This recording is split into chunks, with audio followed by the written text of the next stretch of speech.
भगवत गीता महाभारत के एक भाग में स्थित एक धार्मिक ग्रंथ है और हम इसे अपने जीवन में ज्ञान और मूल्य प्रदान करने वाला ग्रंथ मानते हैं। यह ग्रंथ अर्जुन और भगवान कृष्ण के बीच हुए युद्ध में अर्जुन की दिलेमाओं को दूर करने के लिए लिखा गया था। इस ग्रंथ के माध्यम से हमें जीवन के मूल्य और उद्देश्य समझने का अवसर मिलता है। भगवत गीता ने हमें सही और नैतिक जीवन जीने के लिए मार्गदर्शन प्रदान किया है। यह ग्रंथ न केवल धार्मिक परिप्रेक्ष्य में महत्वपूर्ण है, बल्कि व्यक्ति को सार्थक जीवन जीने के लिए भी प्रेरित करता है। इस वीडियो में हम भगवत गीता के मूल सिद्धांतों को समझने का प्रयास करेंगे और इस ग्रंथ के ज्ञान को आसान भाषा में व्याख्या करेंगे। दोस्तों, आगे बढ़ने से पहले आपसे यह विनती है कि अगर इस वीडियो से आपने कुछ भी सीखा हो तो वीडियो को लाइक करें, चैनल को सब्सक्राइब करें। चलिए आगे बढ़ते हैं। भगवान श्री कृष्ण कहते हैं कि जीवन में कभी मौका मिले तो किसी के लिए सारथी बनना स्वार्थी नहीं। जब हमें जीवन में किसी के लिए सहायक बनने का अवसर मिलता है तो हमें याद रखना चाहिए कि हमारा उद्देश्य सिर्फ अपना स्वार्थ नहीं होना चाहिए। यदि हम किसी के साथ सफर करते हैं तो हमें उसके लिए सच्चे दिल से सारथी बनना चाहिए, अपने लाभ के लिए नहीं। इसका मतलब है कि जब भी कोई दोस्त, परिवार या कोई और हमारी मदद चाहता है तो हमें खुशी से उनकी मदद करनी चाहिए। हमारे जीवन में हमें एक दूसरे की मदद करके ही असली आनंद और समृद्धि मिलती है। यह हमारे जीवन को खूबसूरत बनाता है। सारथी बनने का मतलब है समर्पण से और प्रेम से दूसरों की मदद करना। हम जब किसी के लिए सहायक बनते हैं तो हम उनके साथ एक अनमोल सफर में शामिल हो जाते हैं। यह हमारे जीवन को रंगीन बनाता है और हमें एक दूसरे के साथ ज्यादा जुड़ाव महसूस करने में मदद करता है। कभी कभी हमें लगता है कि हमें सिर्फ अपने लिए सोचना चाहिए, लेकिन असल में सच्चाई यह है कि हमारे सुख और प्रगति का राज दूसरों की मदद में छुपा हुआ है। इसलिए जब भी जीवन हमें किसी के साथ चलने का मौका देता है, हमें खुले मन से उनके लिए सारथी बनना चाहिए, अपने लिए नहीं बल्कि एक दूसरे के लिए। इससे हमारे जीवन में प्यार, संवेदना और समर्पण की भावना बनी रहती है। जब हमारी इच्छा पूरी नहीं होती तो हमें क्रोध आता है और जब इच्छा पूरी होती है तो हमें लोभ होता है। इसलिए हमें हमारे जीवन के हर पल में धैर्य बनाए रखना चाहिए। जब हमें कोई चीज नहीं मिलती तो हमें गुस्सा आता है। हम अपनी इच्छाओं को पूरा करने के लिए मेहनत करते हैं, लेकिन कभी कभी यह होता नहीं। इस समय पर हमें अपने आप पर काबू रखना चाहिए और क्रोध को अपने मन से बाहर निकालना चाहिए। और जब हमारी इच्छा पूरी होती है तो हमारा मन लोभ में पड़ जाता है। हम और भी चाहते हैं और बढ़ते जाते हैं। इस समय पर हमें विवेकपूर्ण रहना चाहिए और संतुलन बनाए रखना चाहिए। इसलिए हमें जीवन के हर पल में धैर्य रखना चाहिए। चाहे हमारी इच्छा पूरी हो रही हो या नहीं, हमें शांति और संतुलन बनाए रखना चाहिए। यही सीख हमें आने वाली मुश्किलों से सहारा देगी और हमें अगले कदमों के लिए मजबूती प्रदान करेगी। जब हम लोग सिर्फ अपने स्वार्थ के लिए रिश्ते बनाने की कोशिश करते हैं तो वे कभी स्थायी नहीं होते। यह रिश्ते अनुचित और अस्थायी होते हैं। विशेषकर जब हम अपनी इच्छाओं की पूर्ति के लिए दूसरों से मिलने का प्रयास करते हैं तो ये रिश्ते हमें असहजता और असंतुलन में डाल सकते हैं। यहाँ ये आता है कि प्रेम से बने रिश्तों का महत्व कैसे है। प्रेम से बने रिश्ते हमें संबंधों की गहराइयों और सजीवता का एहसास कराते हैं।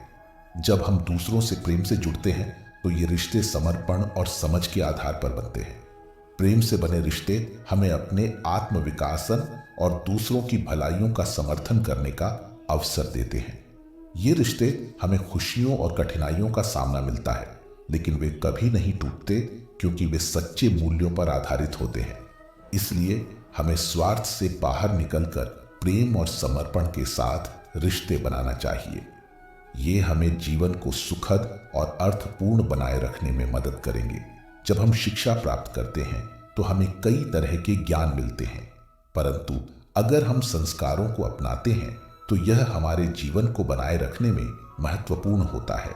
संस्कार हमें सही और गलत के बीच अंतर सिखाते हैं, जिससे हम उचित निर्णय लेने में सक्षम होते हैं। व्यापार से पहले व्यवहार आना चाहिए, यानी कि हमें अच्छे तात्पर्य और व्यवस्था के साथ आदतें बनानी चाहिए। यदि हम उचित व्यवहार को अपनाते हैं तो यह हमारे उद्यमीपन और संबंधों को सुधारने में सहायक होता है। भगवान से पहले माता पिता को पहचानना बहुत महत्वपूर्ण है। माता पिता हमारे जीवन के पहले शिक्षक होते हैं और उनके साथ अच्छे रिश्ते बनाना हमारे जीवन को मजबूत बनाता है। उनसे हम आदर, समर्पण और परिश्रम की महत्वपूर्ण शिक्षाएं प्राप्त करते हैं जो जीवन में हमें सहायक होती है। इसलिए जब हम इन तीनों संस्कार, व्यवहार और माता पिता को पहचानने को मिलाते हैं तो हमारे जीवन को एक स्थिर और सफल दिशा मिलती है।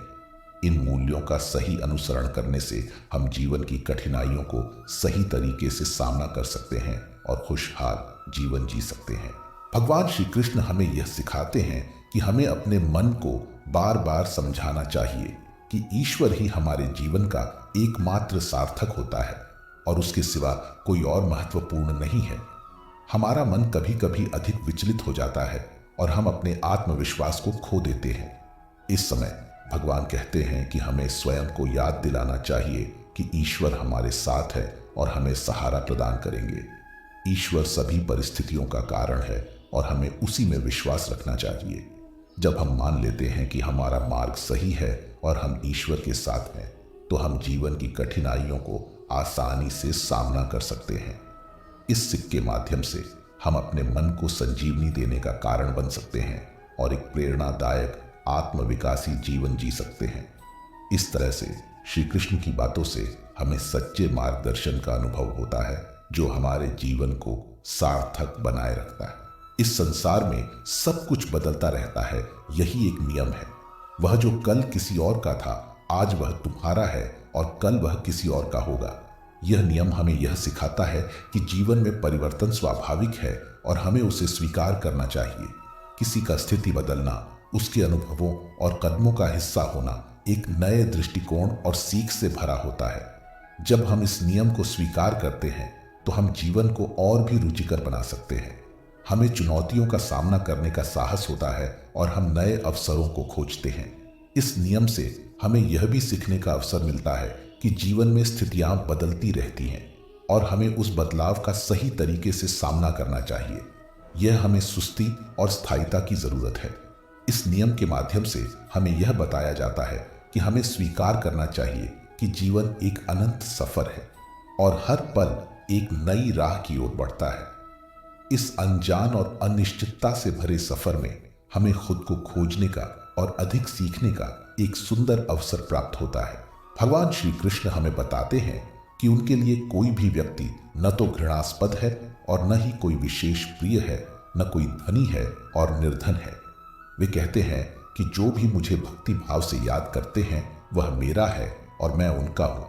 इसका मतलब है कि भगवान किसी की सामर्थ्य, संपत्ति या सामाजिक स्थिति के आधार पर नहीं देखते। उनके लिए सबका समान मूल्य है। जिनके मन में भक्ति भाव है वे उनके निकट हैं और उनके भक्त बन जाते हैं। भगवान की यह बात हमें यह शिक्षा देती है कि भक्ति में सच्चा समर्पण होना चाहिए, चाहे हम धनी हों या निर्धन, प्रिय हों या घृणित। भगवान की नजर में हम सभी बराबरी वाले हैं और भक्ति भाव से जोड़े जा सकते हैं। इस सीख से हमें यह बढ़ावा मिलता है कि हमें अपने भक्ति और सेवा के माध्यम से भगवान के प्रति समर्पित रहना चाहिए, चाहे हमारी स्थिति कुछ भी हो। इससे हम अपने जीवन को सार्थक बना सकते हैं और आत्मिक संबंध में मजबूत हो सकते हैं। भगवान कहते हैं कि अगर तुम अपना कल्याण करना चाहते हो तो सभी तरह के उपदेशों और धर्मों को छोड़कर मेरी शरण में आ जाओ, मैं तुम्हें मुक्ति प्रदान करूंगा। इस आत्म परमात्मा का आह्वान है कि हमें सभी ज्ञान और धर्मों को पारित करके उसकी शरण में आना चाहिए। इससे हम अपने कल्याण की प्राप्ति के लिए उचित मार्ग पर चल सकते हैं। भगवान का वादा है कि जब हम उसकी शरण में आते हैं तो वह हमें मुक्ति देते हैं। इससे हम जीवन में सुख और शांति को प्राप्त कर सकते हैं और अपने कल्याण की पूर्ति कर सकते हैं। इस संदेश से हमें यह सीखने को मिलता है कि सच्चा कल्याण सिर्फ एक मार्ग से ही संभव है और वह है आत्म परमात्मा की शरण में आकर समर्पित होना।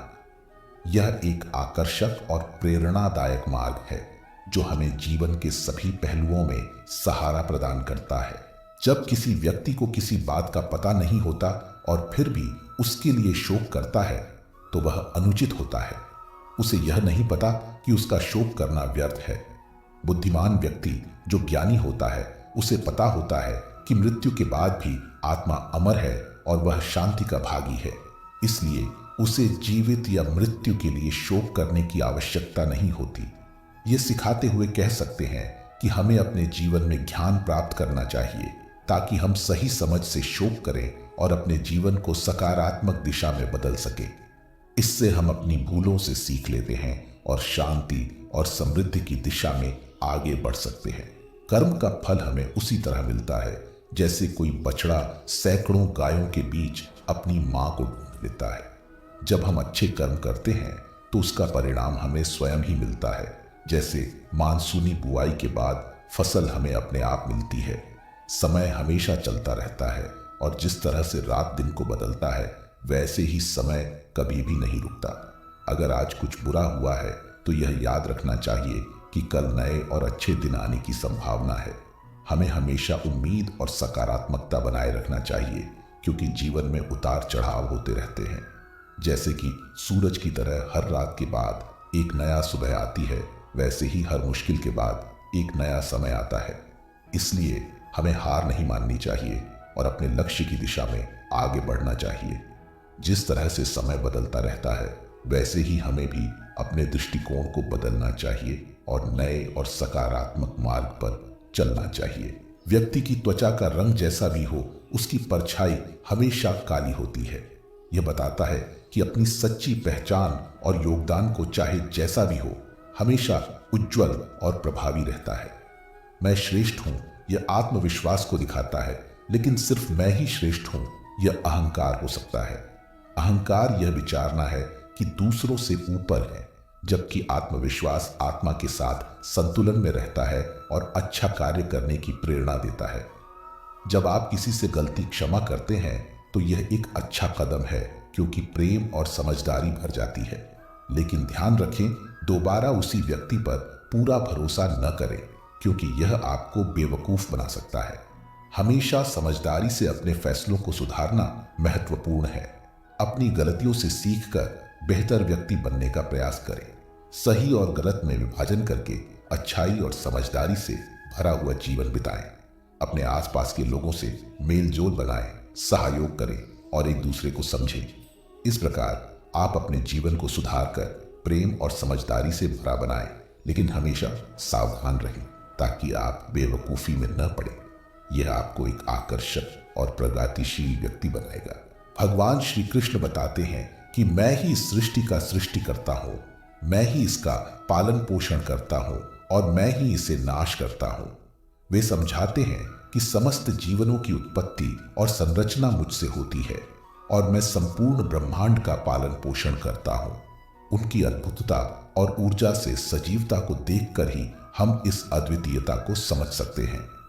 भगवान श्री कृष्ण का यह उपदेश हमें यह सिखाता है कि हमें संपूर्ण सृष्टि के प्रति कर्तव्य निभाना चाहिए, सभी जीवों के साथ न्यायपूर्वक व्यवहार करना चाहिए और इस ब्रह्मांड के साथ हमें एकता की भावना बनाए रखनी चाहिए।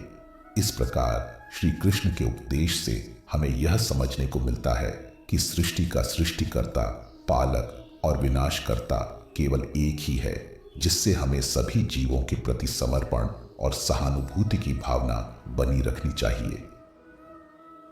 दोस्तों, यदि आपको भगवान श्री कृष्ण के उपदेश पसंद आए हैं तो कृपया कमेंट में जय श्री राधे कृष्ण जरूर लिखें और भी ऐसे प्रेरणादायक वीडियो देखने के लिए चैनल को सब्सक्राइब करना न भूलें। धन्यवाद। जय श्री राधे कृष्ण।